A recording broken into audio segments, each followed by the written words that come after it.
Alright, this is a weekly love reading for Leo. I have a new set of cards which I'm using, so hopefully it resonates for you or it kind of works out for a love reading.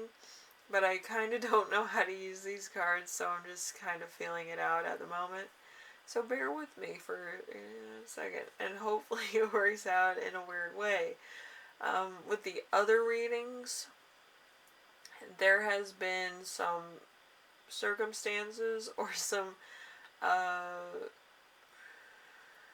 innuendos with simplistic cards. So it depends whether it's direct or simplistic or it's an innuendo. So it was interesting.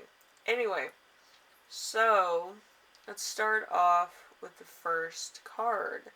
The first card is going to be a gentleman. Could be a very young gentleman or an old gentleman. So it depends where you're at in life or what you like. It doesn't matter. So it could also be you. It doesn't have to be. But yes, a good person, someone who has morals, values, and principles, someone who always tries to do their best, someone who is a positive influence. So this person could be you or somebody that's close to you, either in the past, present, or future, because nowadays anything can happen. So it's interesting to see what will happen. My cats are still biting, I'm sorry. Anyway, number 2, we have a love challenge. Love challenge is going to be the mountain. The mountain is long-term problems that you can overcome, a challenge which you enjoy climbing mountains for fun or fitness or fun outdoors. So it might be a little bit hard to actually get away from work at the moment because maybe you need money and you're just kind of like, I need to work out, but I need money and I need to, get things in order and pay bills and stuff. So it's probably not the, thing that you wanted to do at the moment, but it's, it's work. You're doing a lot of work in a short period of time, but you want to work out and have fun outside because, it's sweater weather, or depending on where you're at in the world, it could also be spring.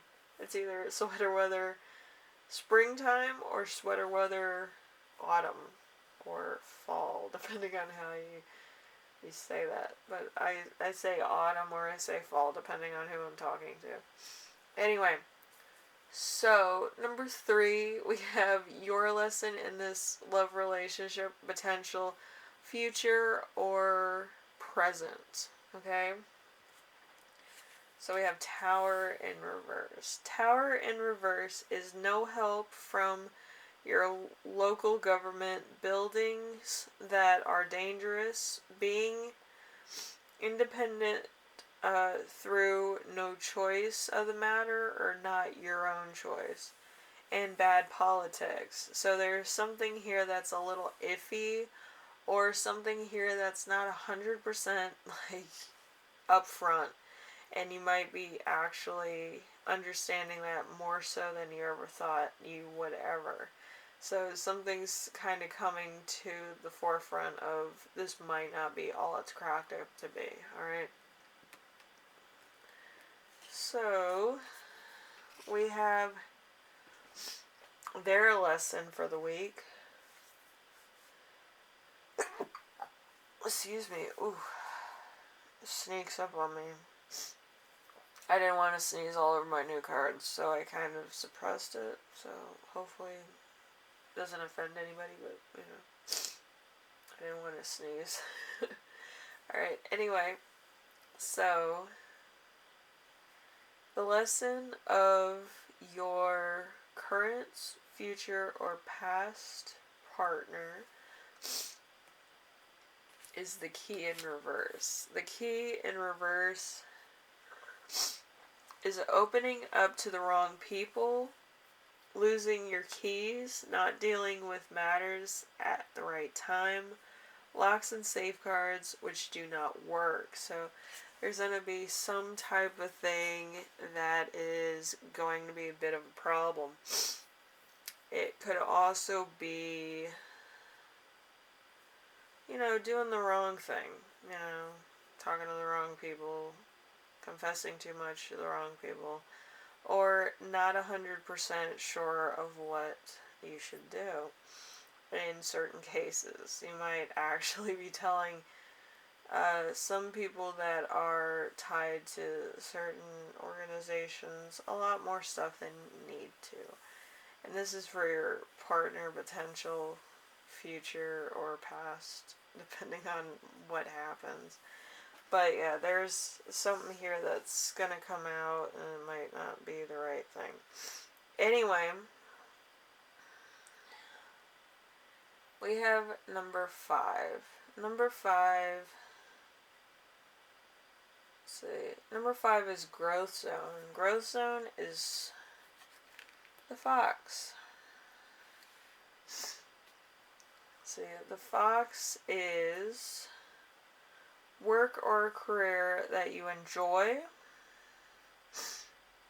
creativity that you get to express, a con man that does not get to take advantage of you. So it's kind of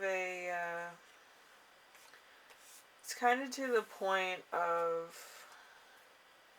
outsmarting the outsmarted. It's not giving them too much information and it's not giving them enough information. So it's kind of like keeping them at a distance but at arm's length as well. So you kind of know what they're doing and you know why they're doing it and things to that effect. Alright, so anyway, we have sex and romance, or like I like to say, romance. On this channel, you never know what's going to happen. So hopefully it's romantic, but it might be a little bit innuendo-ish, or it might be a little bit too much information. So for your sex and romance in this relationship is going to be lilies in reverse. So retirement, which you did not want, common peace, which you did not ask for, boring sex, unsupportive older people. So there's something here with your sex life that might have gotten a little stale or stagnant, and you don't know how to answer that or tell people about it because it's embarrassing. Or you might kind of be set in the routine of the matter with your relationship. There might not be too much in your relationship that's fun. There might not be enough of a spark to kind of say, oh yeah, this is the best relationship I've been in. Or it might be like, just surface level. You might have gotten into a relationship that was just surface level or like spontaneous. I know some people just get married when they meet somebody in a week. Think it's romantic. It's only romantic in the movies, You actually have to get to know somebody before you do all that, It's a weird thing. Anyway, I do have channeled messages for you. So we have a problematic man, a distant male, a cunning man, a predatory man or male, depending on what you call the opposite sex, or men in general. It could be a bit of both. And then we have a problem with creativity or issues at work. So there could be a lot of different things going on, a lot of delays or stagnation or other things going on that kind of shift into a delay or really catastrophic, problems or stuff like that actually set your work back for a while, which is a problem. Also, with this cunning, predatorial, problematic, distant male, I channeled it as like somebody who's trying to sell you snake oil when you asked for engine oil. It's like They want to make sure that you are sold on the idea of snake oil, not the actual tangible item of oil. It's like a weird way I channeled that. So, it's weird. But with these cards, I feel like it makes sense because we do have the mountain, we have the fox, and we have the tower and the key, and it seems like it's all topsy-turvy. So the only thing that's really going on is the man, mountain, and the fox on the right side, and then everything else that you need is still developing or becoming available. Okay? So it's one way to look at it, and hopefully it helps. So Leo, hopefully this helps you out in some way, shape, or form, and it kind of puts a perspective on things to some degree. So sometimes it resonates for people, sometimes it's the same, symbols or small details on the cards that, kind of hint a memory or a person or something. And then it takes off, I don't know how you make those connections, but I'm glad you do. Anyway, thank you, Leo, and hopefully this helped you out in some way, shape, or form. I know it's an interesting card reading, but yeah, as I learn more about these cards, like I'll probably get more in depth with what the reading's about. But for right now, it's kind of like surface level, and I'm sorry about that. But hopefully, it kind of gives you something, I don't know, but it's a fun reading. Anyway, I will see you in the next reading, and hopefully everything goes alright for the week. And I will see you again in the next reading, alright? Later.